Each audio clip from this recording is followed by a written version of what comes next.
Welcome to Behind the Paranormal with Paul and Ben Eno. Why is cable television overflowing with shows about the paranormal? Are these shows worth anything but a pleasant shudder? Why is all this interest, where is all this interest going? Hello there, and welcome to the 351st edition of Behind the Paranormal with Paul and Ben Eno. And those creepy questions came from my co-host and partner in the paranormal, my dad. So we have a very unusual guest tonight, one whose work you might be very familiar with. But before we introduce him, it's time once again for our weekly paranormal contest. So we weren't live on WOON last week, and the question is from 2 weeks ago: where would you find the lake monster known as Hamlet? Well, Scott Goguen, am I pronouncing that correctly, of Uxbridge, Massachusetts, got the right answer. Lake Elsinore, the largest freshwater lake in Southern California. Hamlet has reportedly been seen there since 1884, and the last sighting I'm aware of being in 2006. Reports put Hamlet at 100 feet long with a 30-foot tail and a New England Patriots ball cap. No, I'm just kidding about the ball cap. Oh, well, so this week's question is, what site has been called Russia's Area 51? And be the first to get that right and win a copy of the newest edition of Footsteps in the Attic by, that is my dad's most famous book. Or most popular, anyway. Well, we do welcome callers this evening, and our phone numbers locally are from Canada, 401-766-1240, or anywhere in the USA, 800-449-1240. So feel free to give us a call. Our guest this evening, Mark Phillips, is the executive producer of My Ghost Story, A&E Biography Channel's highest-rated series, and the Biography Channel's special Holiday Hauntings. If written single-spaced, I guess, on a relatively narrow piece of paper, Mark's list of credits as a show developer, producer, and writer would reach the entire length of North America. Shows include The Protectors for A&E, Inside, Predator Task Force for Court, and True TV, and many, many more all over cable TV, including the Disney Channel, TLC, the Family Channel, NBC, and more. Before founding his own production company, Phillips Films and Television, written with lots of PHs, Mark's credits include work with MGM United Artists and other studios in the U.S. and Canada. He is a native of Durham County in England, a beautiful place, and now lives in Los Angeles. So, Okay, well, I was going to give his website. Right. One of his websites here would be, of course, for the show, biography.com/TV/my-ghost-story. Just go to biography.com if that confuses you, and you'll find a link. So, Mark Phillips, welcome to Behind the Paranormal. Thanks for having me. Okay, so first of all, congratulations from both of us on your success. I appreciate it. All right, so You guys are out of Rhode Island, correct? That's correct. Indeed, we are. Beautiful place. I love Rhode Island. It's small. We're small, but we're tough and pretty. Or at least we like to think so. Yeah. So, moving on. Shows with paranormal themes seem to be multiplying, so why all the interest, in your opinion? I don't think they're multiplying anymore. I think that it's pretty saturated out there. There are a lot of programs in and around and about the paranormal because there's a real interest in it. There's a fascination with it. Some statistics show that 70% of the population believe that there is something else out there, that there's something, whether it be spiritual or demonic or whatever. A large number of people are fascinated by the material. I mean, if you think about it, look back over fictionalized books and movies and television programming. It's always been a staple. It's just now become obviously a staple in the world of reality. Some of the shows really work because they're ghost hunting programs, and there's a certain drama that can be introduced into searching for something, whether it's there or not, whether it's horse hockey or not. If you're a good enough producer, you could make that work. My Ghost Story is a different kettle of fish.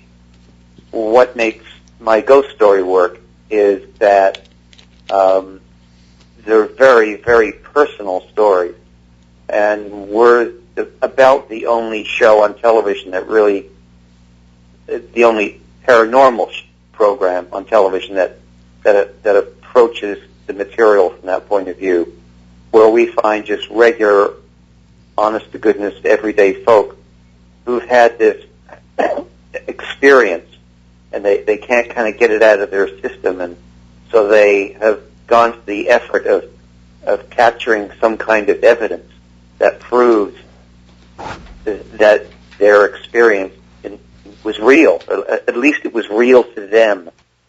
And that's the essence of how my ghost story works. Because what we do is we have real people who have a story to tell, and then they have some kind of evidence to show us that says, look, this really happened to me. And in all of the stories, there are two storytellers, so each storyteller's story complements the other, and then the evidence and the extra film material that we take at the location of this experience kind of brings it all together. But at the very heart of it, the very narrative spine of the show is that it's real people with a personal story to tell, and that's gripping. If you look at the programming on A&E Bio, a lot of it follows that course. Sunday nights for many years been occupied by a show called I Survived, and it's stories of real stories of people who have literally cheated death, and it's so personal that it's very, very gripping. In fact, when I first went to A&E with this particular show idea, and they finally signed off, and it took them a while to sign off on it, they said, follow the formula of I Survived. They actually said follow the look and the formula of I Survived. I followed the look for the initial pilot, which was actually a special that aired on Halloween of 2008. And as I was delivering it, I'm saying to myself, I don't like this show. It doesn't look like my kind of show. It doesn't look like this. I try to give the programming that I do a really interesting, provocative look. And it didn't. It looked like I Survived, but with people telling a ghost story. It did a very, very good number. And but the head of the network wasn't happy with what it looked like. Duh. So my guru at the network said, give Mark another shot. He wasn't happy with it either, and he had to deliver it a little too quickly. So let's let him develop it out the way he wants to do it, which they did. They gave me a lot more time, and the second one looked great, and again it did great ratings. And since then it's been a series. Okay. It sounds like you really humanize your show. Like, is that like the goal of it? Yes, of course. Yeah. I mean, that's good storytelling. That's a very good way to put it. Humanize it, absolutely. Yeah. All right, now, Mark, let's get into this now. Now, we love you, you know that. Okay. But when your staff approached us about having you on the show, and we duly warned your guy that we are very critical of most modern paranormal programming because it panders I don't blame you. Yeah, no, exactly. I think we're going to be more in agreement here than we think we are, because in our opinion, it panders to all those who completely miss the point of the paranormal. And usually we take no prisoners, but we asked you to be on because I thought there's something different about you. I don't know. We'll get into that too. But anyway, that being said, I watched the episode of My Ghost Story that was on last Thursday. And I must admit I found it very interesting. Now, naturally, you have the spooky music and the fast pace and all that. I mean, you're in the entertainment business after all. That's understandable. I know that's part of the value, certainly, of that. But it struck me as being quite well presented, actually. Now, as a researcher in this field for 42 years, I must say that I recognized a number of factors in some of these cases, and that rather surprised me. There was a segment about a young man who believed he was under demonic influence and kept dreaming of and feeling the presence of a pig-like entity, what we would call a parasite. And that took me back to when I was studying for the priesthood and working with exorcists, because that piggish archetype turned up more than once in that early work, and that rather surprised me in your show.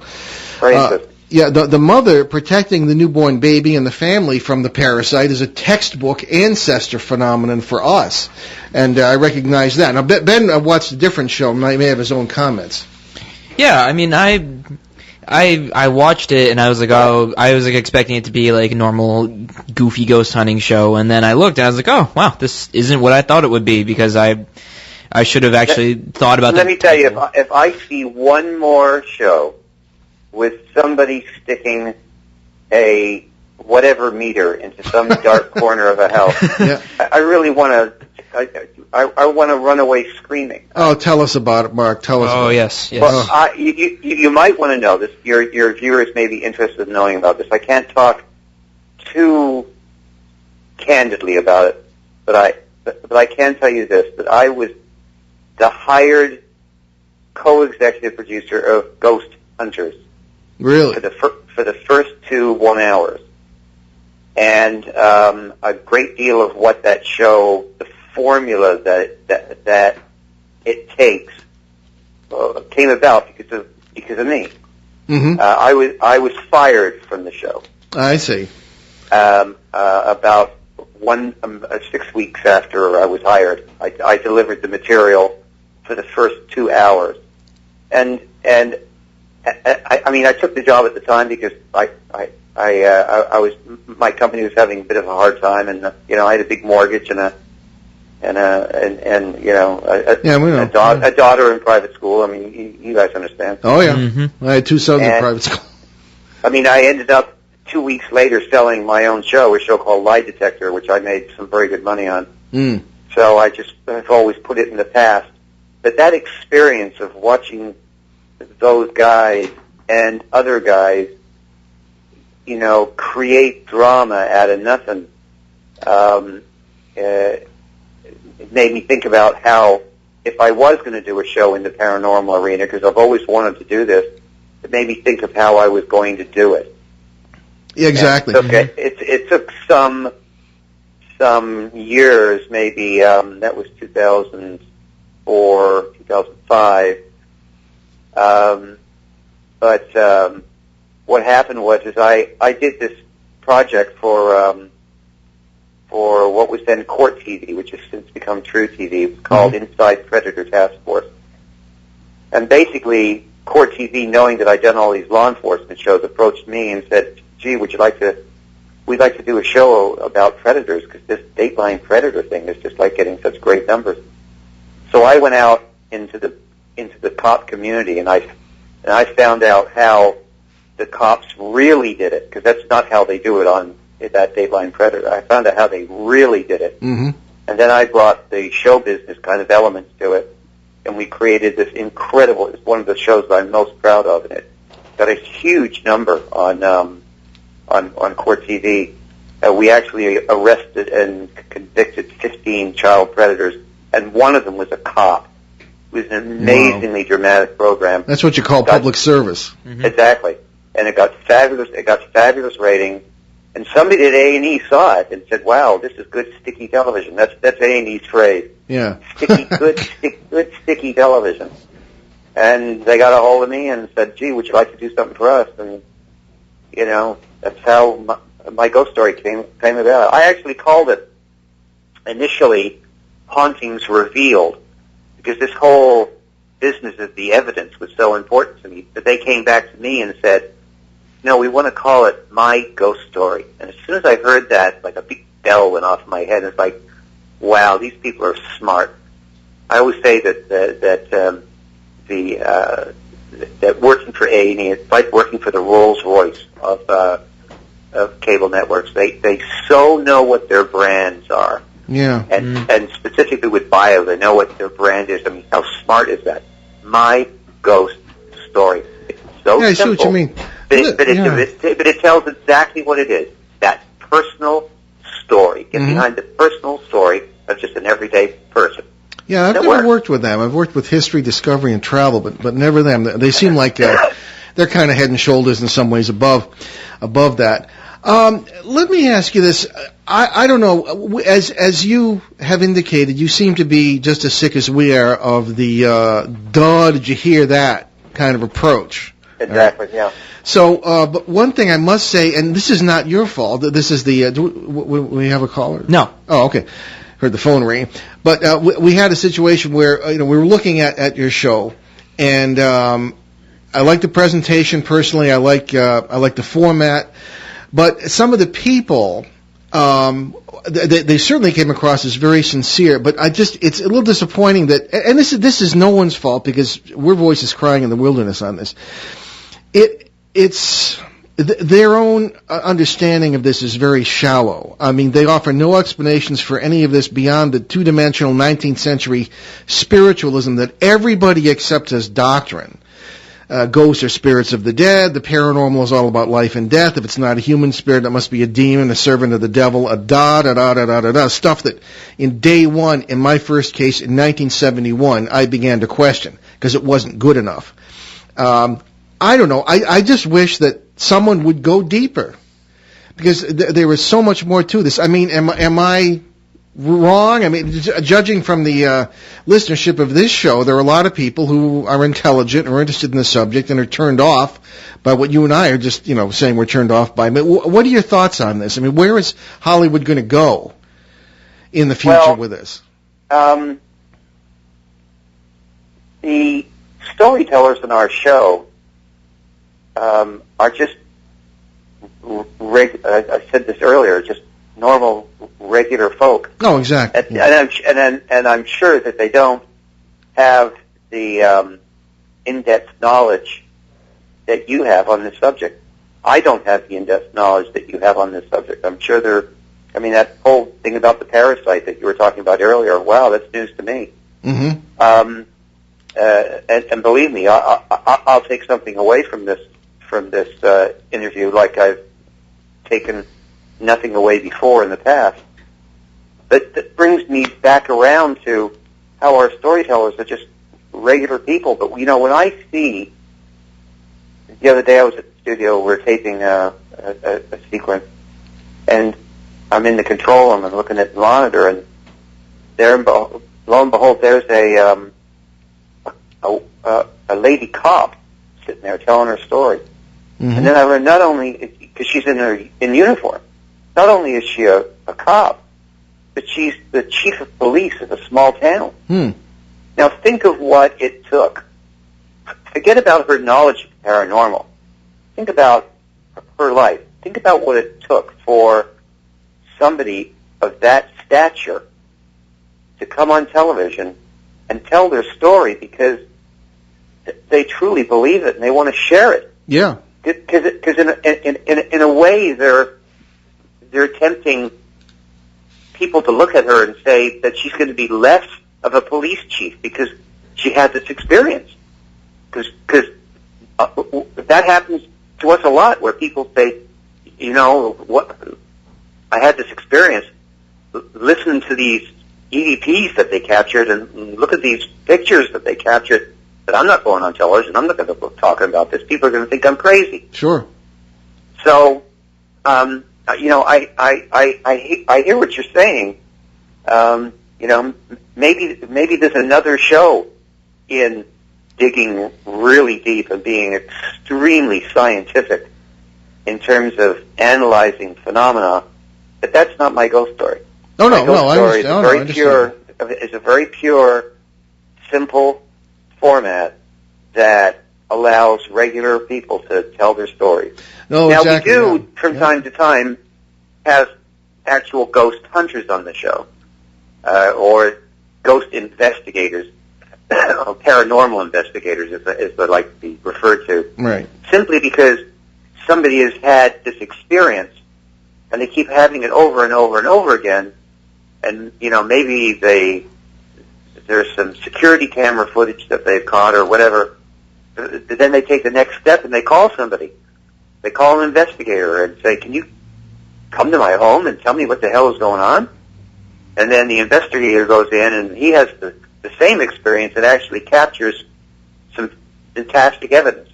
So now the person who originally had the experience and the investigator become the two storytellers for the show. That happens. That happens.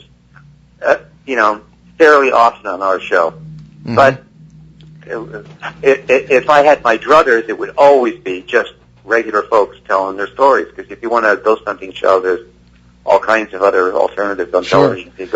I didn't mean to be critical of the people. No, you didn't. No, the sincerity comes right across. Yeah, it does.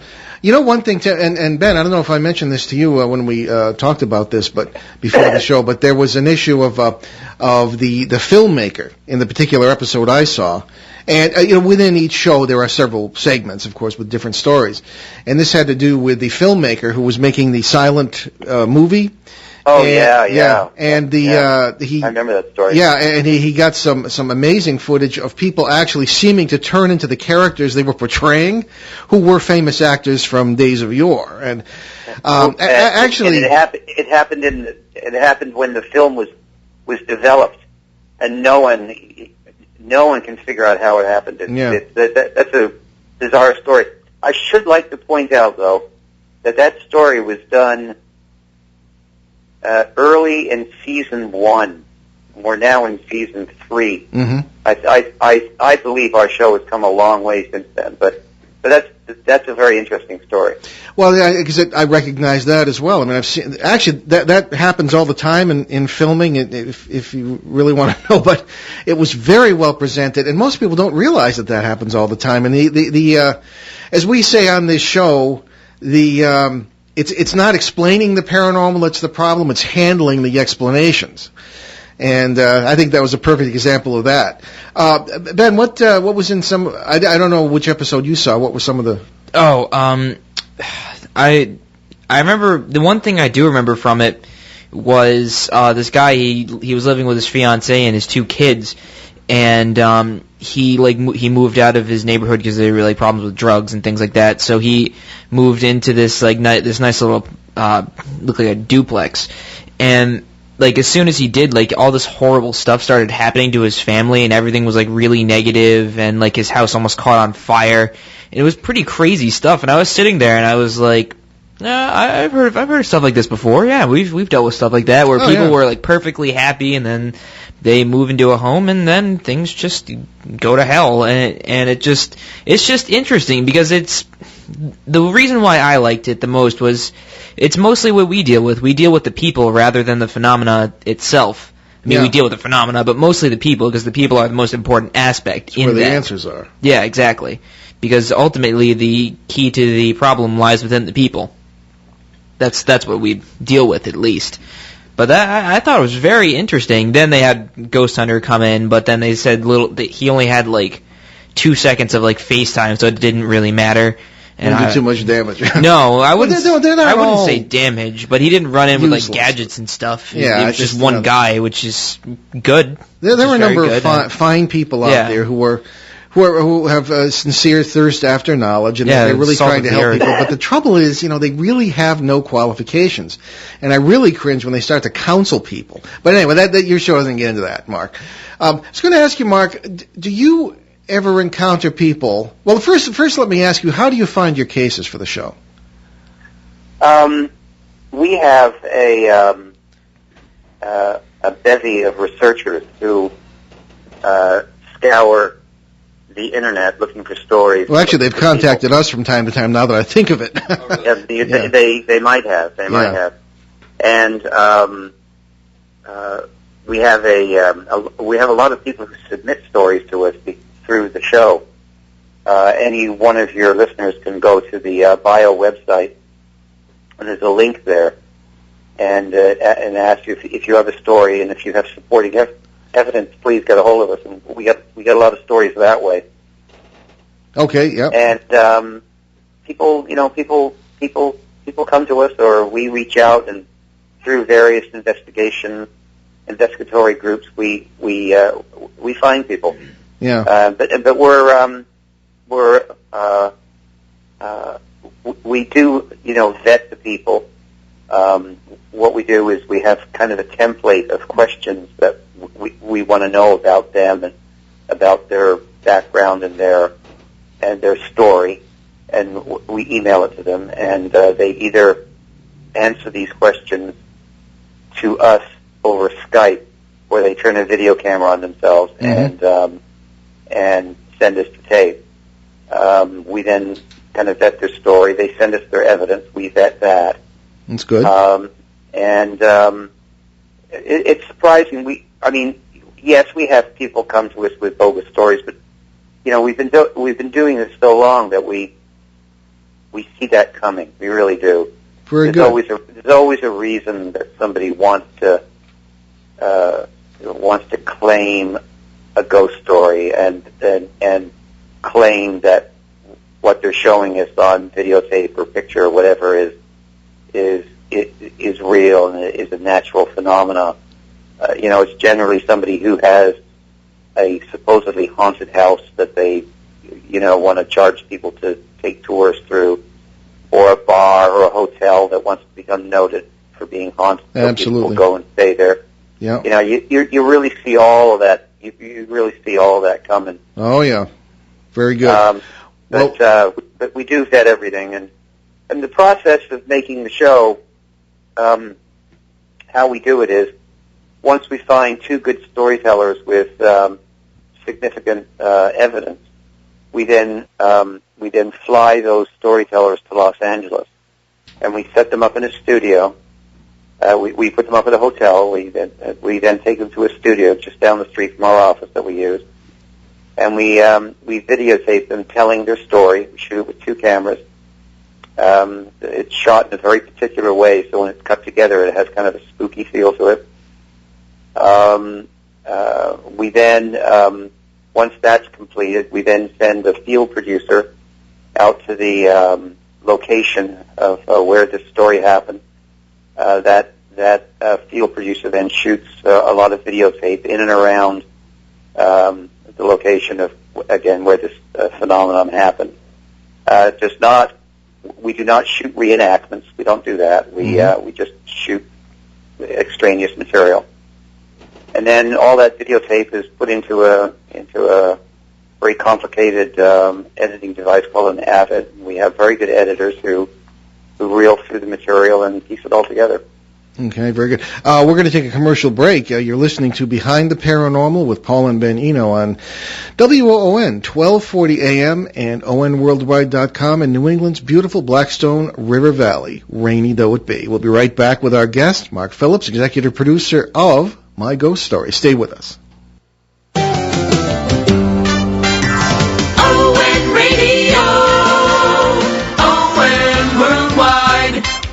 Hi, this is Don Brunell inviting you to join me for ON Midday, weekdays from noon to 2, right here on ON 1240 Radio.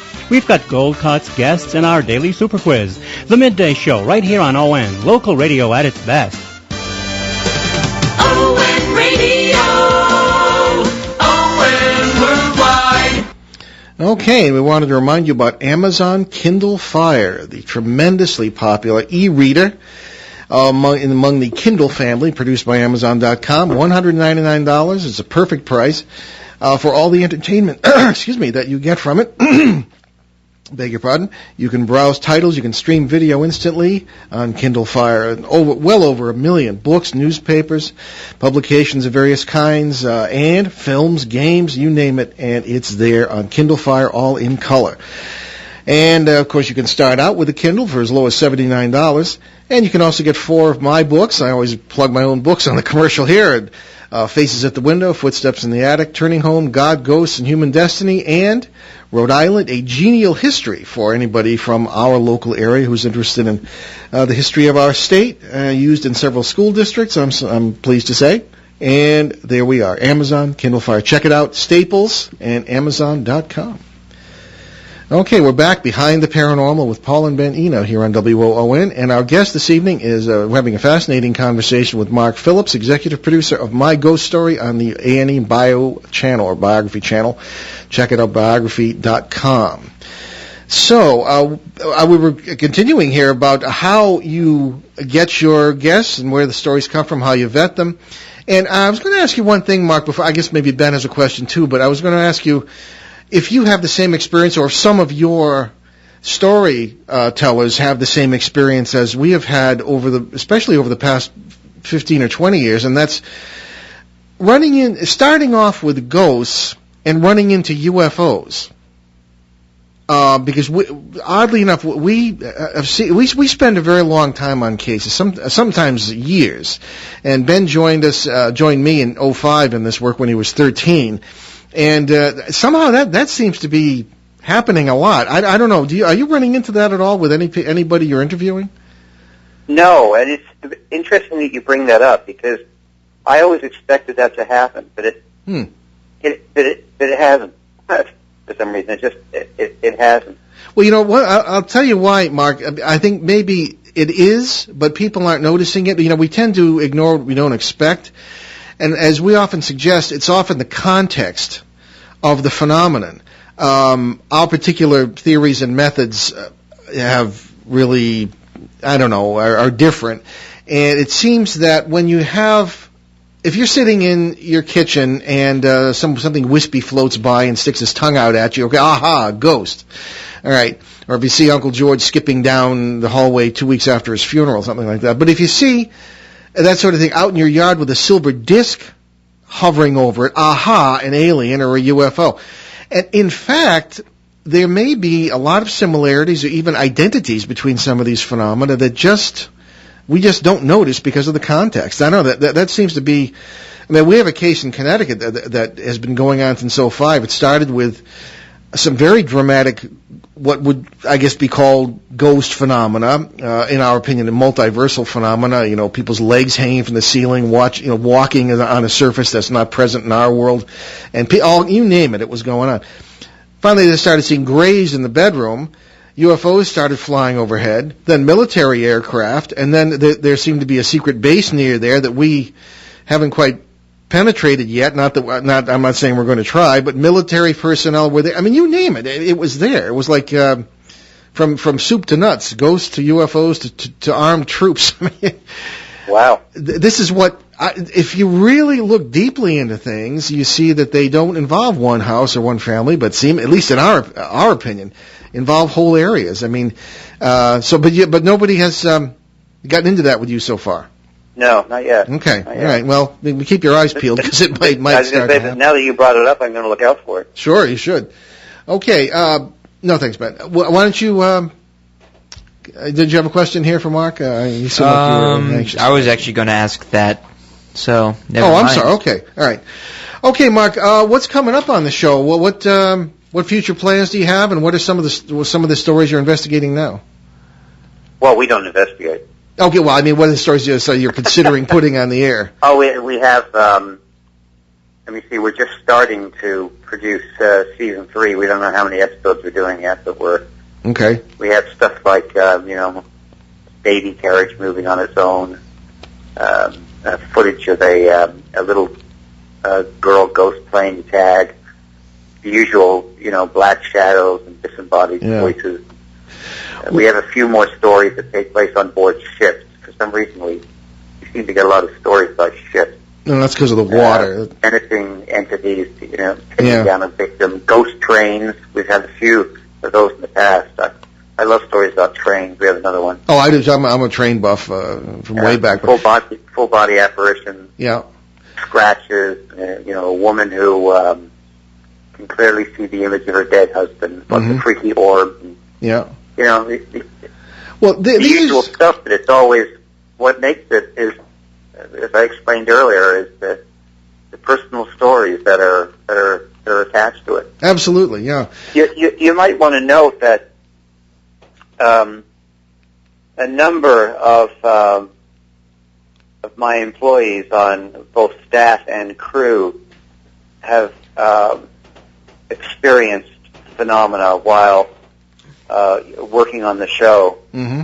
In fact, one of our field producers, a shooter by the name of Stephen Bowler, was shooting some video material at a location in Orange County, which is just south of Los Angeles. and he was pushed and shoved, and his camera caught some very freaky mists and apparitions in full HD, because we shoot it on full HD for my ghost story. Mm-hmm. Interesting. And I actually considered, using it as a story, like a story within a story, but I came to the conclusion that it would really be breaking the fourth wall and wouldn't fit in with the format of my ghost story. So what we did is we produced it as a special story, and you can see it at the website. I urge your listeners to visit the Bio website. Yeah, and at the Bio website, they can actually see full episodes of the show. They can learn when it airs. It airs Saturday nights, by the way, at 10 o'clock Eastern. Mm-hmm. Good. And they can also see that particular testimonial from Steve Bowler. Plus, there are a number of other testimonials there, including one from me about just the phenomenon that has been experienced while working on the program. Interesting. That is a story we hear frequently from producers. I remember when I was working way in days of yore with Father John Nicola, the technical advisor for the film The Exorcist. He told me all kinds of stuff that happened on their set when they were making that film, which of course I've heard about that.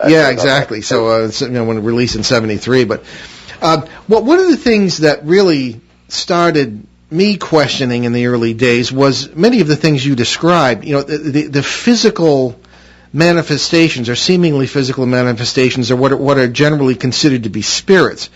For example, in '71, I always tell the story of the phantom ox cart driver on our first case. 7 of us stood there. Most were seminarians. Stood there, and the thing went right by us 20 feet away. We couldn't see it. We could hear the man yelling. We could hear the whip. We could hear the wooden wheels. And much as what you've described, phantom trains and things of this kind, are there ghosts of trains, of oxen and wooden wheels and whips and all? And the physicality of it all really started to make me question. And nobody seems to ask these questions, even today. Among the people, now sincere as they may be, they don't seem to ask questions about what is the nature of this? What is this really a spirit? And that's why I started to think they weren't good enough. So anyway, hence the frustration. But again, I think with what you do it well, and the poignancy of the people really does come across in what I've seen. And I'm going to watch it more often myself. Well, good. So and I hope your listeners do as well. Yes, certainly. So in any case, Ben, did you? Was there something else you wanted to ask before I asked my next question? Nope. Okay. All right. Have you, and I was going to get into things happening possibly on the set. What about you yourself? What is your own experience with the paranormal? Why are you interested in this? Do you have your own story? There was a very talented paranormal investigator who approached me probably 20 years ago. His name is Peter James. Oh, right, Peter. Yep. Peter passed away, I think. Yeah, a few years ago. Yeah, like that. Yeah. And he was a very interesting man. And he came to my office at the time. At the time, I was working for another producer. I was like a staff producer. And we got to talking, and he offered to take me on an investigation into the bowels of the Queen Mary, which is a very supposedly haunted location. It's a ship that's docked in the harbor in Long Beach, which is just a little south of Los Angeles. So he took me way down into the depths of that boat where most people don't get to go, down to where the morgue was, during when the Queen Mary was a troop ship during World War II.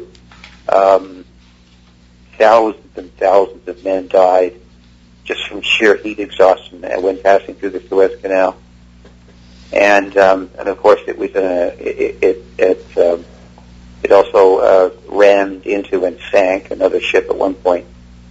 And it was a phenomenal experience passing through hot and cold and the bizarre smells and strange hammering on the side of the hull, and it was just a very weird, crazy experience. Yeah. It took me years to really figure out, gee, how does this translate into a television show?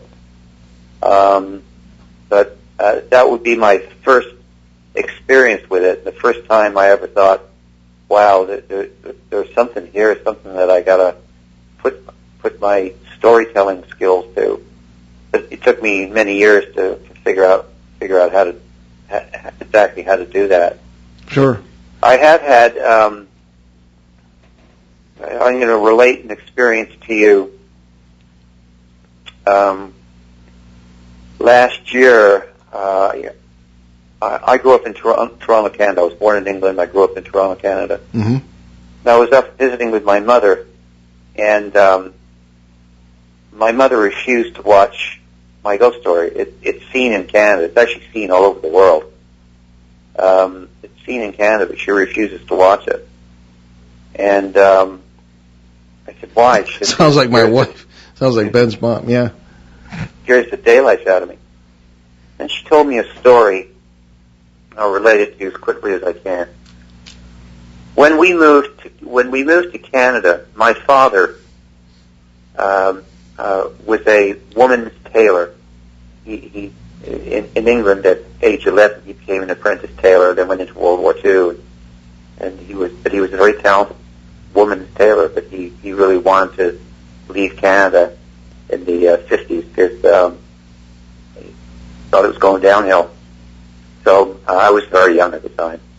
So we moved to Canada, but my father couldn't get a job as a woman's tailor, simply because it was all mechanized. I mean, you'd think that he would have investigated that in advance, but I guess he didn't. So he took a job making draperies. And if you know anything about tailoring, if you can design, cut a pattern, and sew a woman's tailored suit, you can make draperies in your sleep. So this brings me to, my father died at a very young age. He had a very hard life. And he made all the drapes in our home. And in my parents' bedroom, there is a small window, but there was wall-to-wall, ceiling-to-floor drapes that my father made.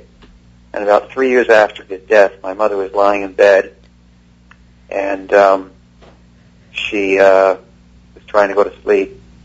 And all of a sudden, my father walked out from behind these drapes and walked around the bed and knelt by her side and put his head in her lap. And she sat there in bed stunned for about 2 minutes, and then he disappeared.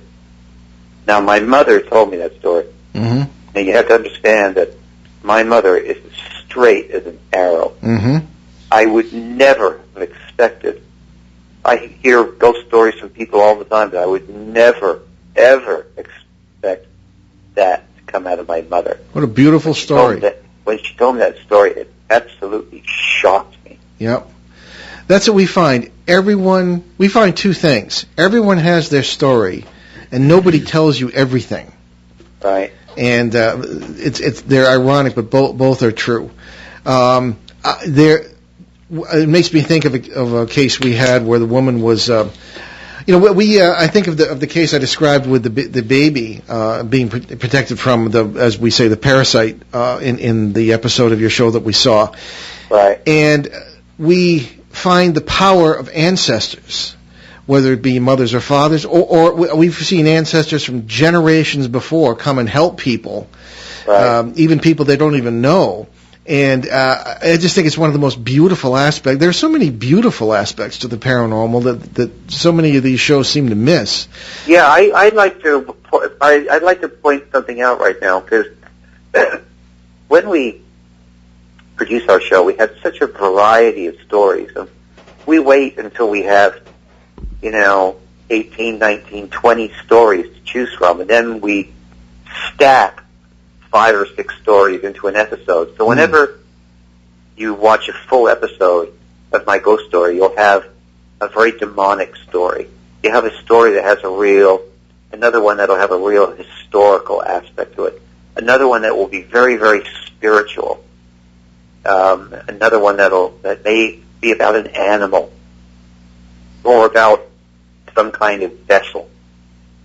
So there's a great deal of variety in the stories. It's nice balance. Yeah. There's a balance, and after my mother told me that story, I thought to myself, well, not all our stories are scary, Mom, but I guess when you're as straight as an arrow, like my mother was, and she finally came to tell me about this experience, it was like, whoa. I guess now I realize why you don't watch my show, Mom.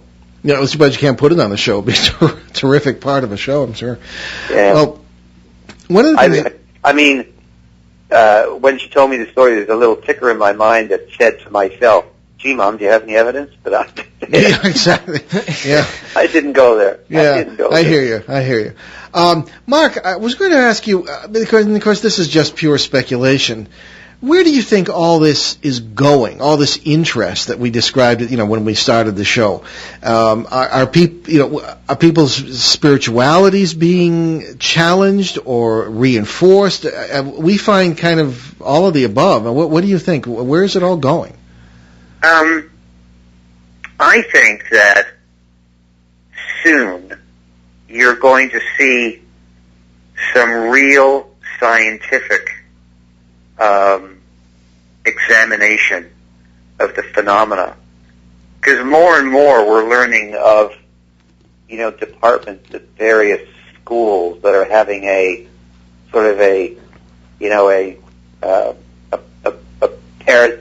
paranormal investigation bent to them, and at some point you're going to find, I think, some really smart people who are actually going to try to figure out what exactly is it that's going on here. Can we kind of frame it scientifically and see what's going on? There's a guy who we did a story with in season 1, and very quickly the story is of he's a PhD. He has a PhD in quantum physics. Yeah. And for a living, he makes scientific instruments, laser instruments, for the CIA and for the Pentagon, and for some private contractors as well.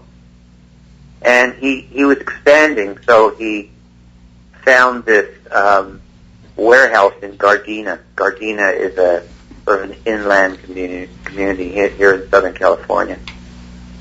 And he set up his security cameras and so forth, and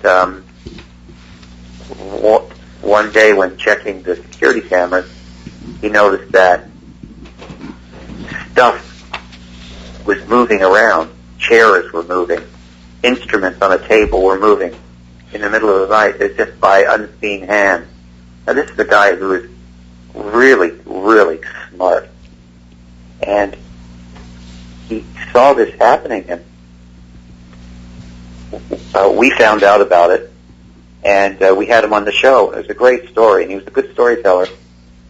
And the second storyteller was the man who was an employee at the business that had previously had just left this warehouse.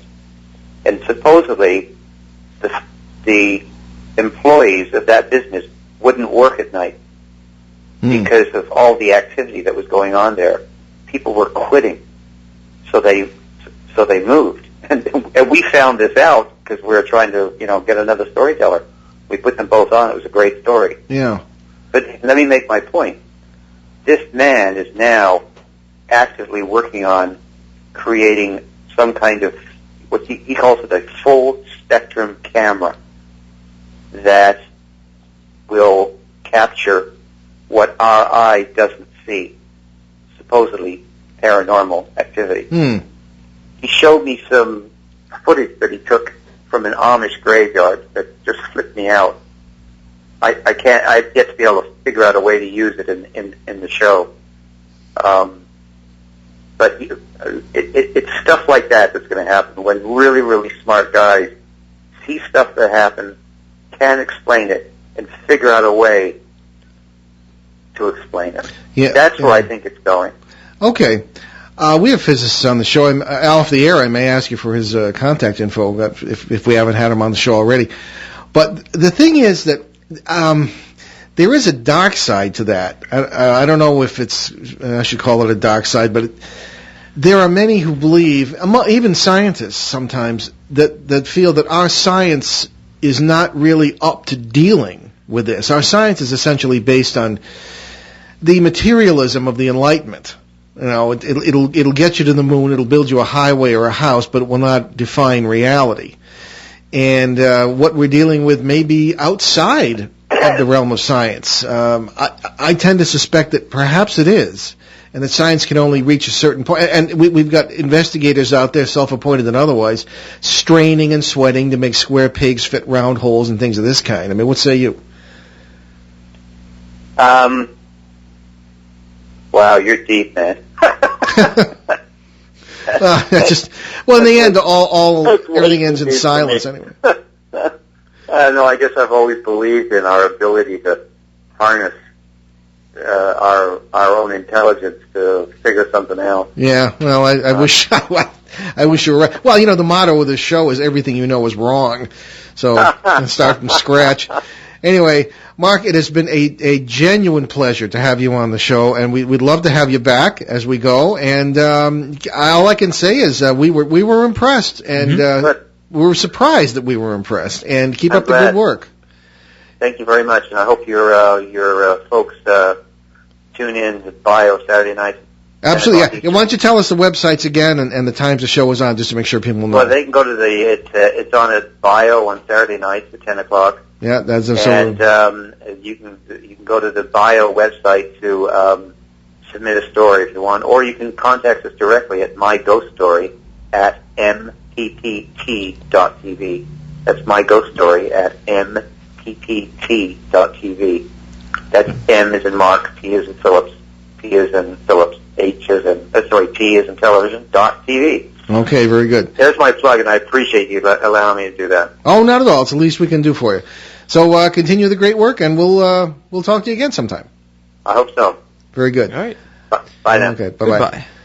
Okay, folks. Mark Phillips, executive producer of one of the better shows on the Biography Channel, My Ghost Story. Okay, so we are coming to the end of our hour here, and we wanted to remind you that you can find out more about us, our future guests, our past guests, and what's going on with our own schedule. We've been on the lecture circuit a lot lately, Ben and I have. BehindTheParanormal.com. You can also buy my books on the site. You can subscribe to our newsletter, or you can apply to become a show reporter as well. All right, don't forget we also have nearly 400 free podcasts of our shows available at www.BehindTheParanormal.com. That's right. And last night we did our 350th official show. We've also got hours and hours on the Rendlesham case and lots of internet-only shows that we did in our salad days back 5 years ago, being in our 5th season now. Salad. You never heard that? No.